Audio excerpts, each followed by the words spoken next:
नमस्कार श्रोताओं, मैं हूं आपका दोस्त राजीव और आप सभी सुनने वालों का स्वागत है एक बार फिर से एक्सपर्सीज के इस नए अंक में।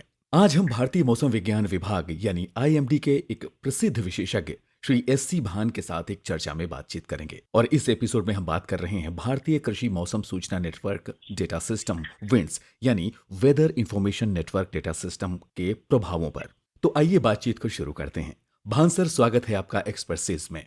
धन्यवाद राजीव जी। मेरा नमस्कार आपको और आप सभी श्रोताओं को मेरा नमस्कार। सर, मैं कृषि पर मौसम सूचना नेटवर्क डेटा सिस्टम यानी विंड्स के प्रभाव के बारे में जानना चाहता हूँ।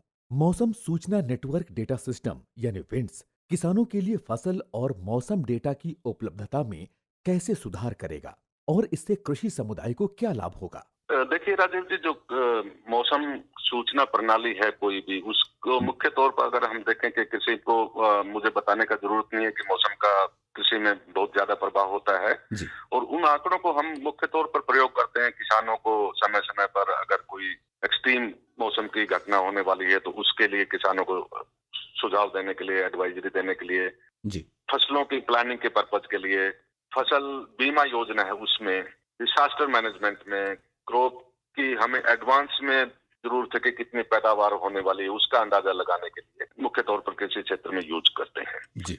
देश में कृषि मौसम सेवाओं को नापने का नेटवर्क अलग अलग है। सबसे मुख्य नेटवर्क भारत मौसम विज्ञान विभाग का है, जी। लेकिन दूसरी राज्य सरकारें भी अपना नेटवर्क रखती हैं। अभी तक उसमें क्या था कि हमारे जो मेजरमेंट के प्रोटोकॉल अलग अलग थे, जी। जी। मेजरमेंट करने का समय अलग था, हमारे नेटवर्क को जो मेंटेन करने का प्रोटोकॉल्स थे वो अलग अलग थे। विंड्स पोर्टल के आने से ये हमको लाभ हुआ है कि इसके सारे स्टैंडर्ड बना दिए गए हैं। कितने और नेटवर्क भी अलग अलग देश के हिस्सों में अलग अलग था। कुछ राज्यों में बहुत गहन नेटवर्क उपलब्ध था, कुछ राज्यों में इतना गहन नहीं था। जी। तो विंड प्रोटोकॉल के माध्यम से एक तो यूनिफॉर्म नेटवर्क बनाने का प्लान किया गया है जिसकी दिशा में पहले ही कदम उठाए जा चुके हैं। जी। और उसके अलावा जो प्रोटोकॉल्स थे विंड ने किए हैं कि क्या कहाँ लगेंगे, किस स्टैंडर्ड के सेंसर्स होंगे, क्या क्या आंकड़े उनके द्वारा मेजर किए जाएंगे और कैसे वो भेजे जाएंगे और कहाँ उनका एनालिसिस होगा।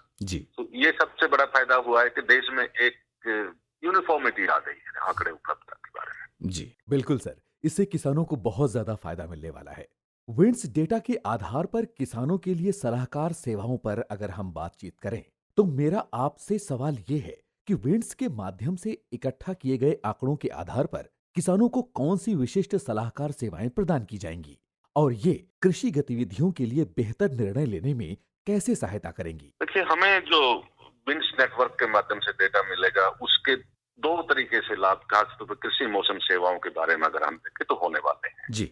सबसे पहले जो मौसम की भविष्यवाणी है वो आंकड़ों की उपलब्धता पर निर्भर करती है। जी। हमको जितना गहन आंकड़े मिलेंगे और जितने सटीक आंकड़े मिलेंगे, जो भविष्यवाणी में उतना ही सुधार होगा। जी। जी तो बिल्कुल। इससे हमारी भविष्यवाणी भविष्य में और अच्छी होने वाली है। जी। इसके अतिरिक्त जो किसानों को सलाह देते हैं उसके लिए हमें मौसम के आंकड़ों की जरूरत होती है। कहाँ कितनी बरसात हुई, तापमान कैसे चल रहे हैं जी। और भविष्य में कैसे होने वाले हैं।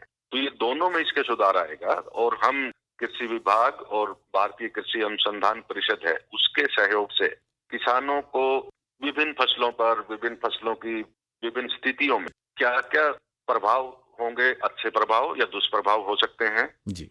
वो होंगे और उनको दुष्प्रभाव अगर हैं तो उनको कम करने में किसानों को क्या कार्य करने चाहिए अपने खेत में। इस वक्त कोई फसल लगी है और अगर हमें सही सटीक भविष्यवाणी दे सके भविष्य में कि 3 दिन बाद बरसात होने वाली है तो हो सकता है किसान अपनी सिंचाई को रोक लें, तो उसमें सिंचाई पे होने वाले खर्चे को वो कम कर पाएंगे, जिसमें डीजल का खर्चा है, लेबर का खर्चा है, पानी लगता है किसान का। और ऊपर से अगर सिंचाई भी किया है और फिर बरसात हो जाए तो किसी में नुकसान होने की संभावना होती है। बिल्कुल। तो नुकसान को काफी हद तक टाला जा सकता है।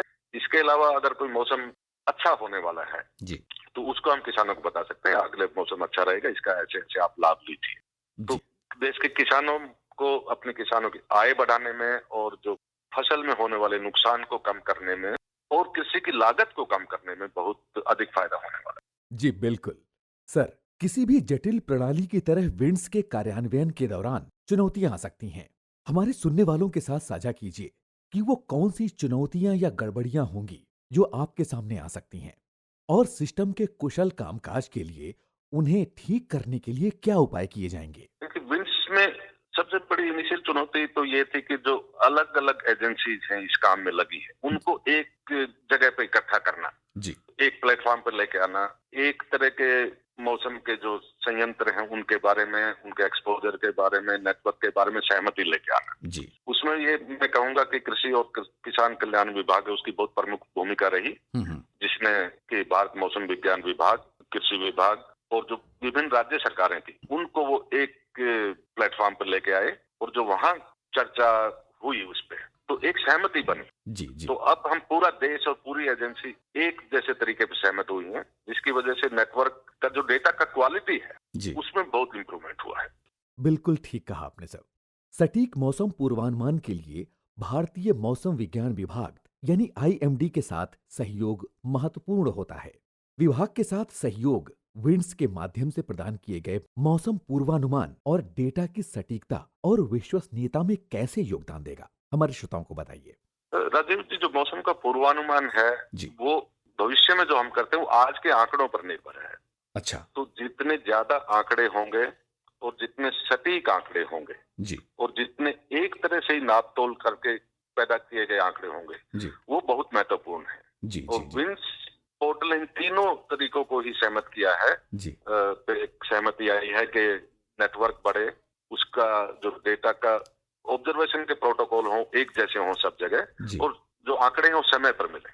इन तीनों में जो सुधार हुआ है और भविष्य इसमें ऐसा नहीं अभी हुआ है और भविष्य में जो नेटवर्क आएगा हमारा देश का जी जी वो भी इसके अंदर आएगा और सारी राज्य सरकारों को आएगा। तो आंकड़ों की जो उपलब्धता, उनकी सटीकता और उनकी समय पर मिलने का जो वो है वो तीनों में सुधार हुआ है और इसकी वजह से जो मौसम का पूर्वानुमान है उसमें और सुधार आएगा। अगर ऐसा होता है तो मेरे ख्याल से किसानों को बहुत ज्यादा फायदा होने वाला है। जी राजू, किसानों को बहुत फायदा होने वाला है और किसानों का अगर फायदा हो तो देश को फायदा होने वाला है और बिल्कुल। देश की जो इकोनॉमी है उसको फायदा होने वाला है। ये बहुत अच्छा होगा सर। भविष्य को देखते हुए विंड्स में लगातार सुधार करना भी जरूरी होगा। भारतीय कृषि और किसानों की बेहतरी के लिए विंड्स की दक्षता और प्रभावशीलता को और बढ़ाने के लिए क्या कदम उठाए जाएंगे? देखिए ये जो सभी एजेंसी थी उनको एक प्लेटफॉर्म पर लाने का जो एक कार्य था, सहमति हुई, लेकिन उस कार्य को वहीं रोक नहीं दिया गया है। जी अभी भी कृषि और किसान कल्याण विभाग ने एक कोऑर्डिनेशन कमेटी बनाया है जी जो विंड्स पोर्टल कैसे उसको एक्सपेंशन होगा भविष्य में, कैसे डेटा आएंगे, कैसे उनका इस्तेमाल होगा विभिन्न कार्यों के लिए, जी उस पर सतत कार्य चल रहा है। ऐसा नहीं कि उसको एक बार करके रोक दिया गया है। जी जी और क्योंकि एक सहमति बनी है और अभी तक उसके बाद कोई बहुत बड़ी अड़चन आई नहीं है, लेकिन भविष्य में भी अगर आएगी तो उसके लिए एक हमारे पास प्रोटोकॉल बना है, एक माध्यम है जिसके माध्यम से हम उसको, मुझे पूरा भरोसा है कि सब विभाग, सभी राज्य सरकारें एक साथ मिलकर उसका सामना कर पाएंगे। जी सर, बहुत बहुत शुक्रिया। बहुत अच्छी जानकारी दी आपने आईएमडी और विंड्स के बारे में। धन्यवाद। तो श्रोताओं, आज के हमारे विशेषज्ञ थे श्री एससी भान जी, हेड एग्रो मेट्रोलॉजिकल डिपार्टमेंट, नई दिल्ली। आज की इस बातचीत को हम यहीं पर समाप्त करते हैं। मैं भारतीय कृषि में विंड्स की परिवर्तनकारी भूमिका में उनकी बहुमूल्य अंतर्दृष्टि के लिए अपना आभार व्यक्त करता हूं। हमें उम्मीद है कि इस साक्षात्कार से आपको इस बात की अच्छी जानकारी मिली होगी, अच्छी समझ मिली होगी कि प्रौद्योगिकी और मौसम विज्ञान हमारे देश में खेती के भविष्य को कैसे आकार दे रहे हैं, कैसे बढ़ा रहे हैं। हमें उम्मीद है कि आपको आज का एपिसोड पसंद आया होगा।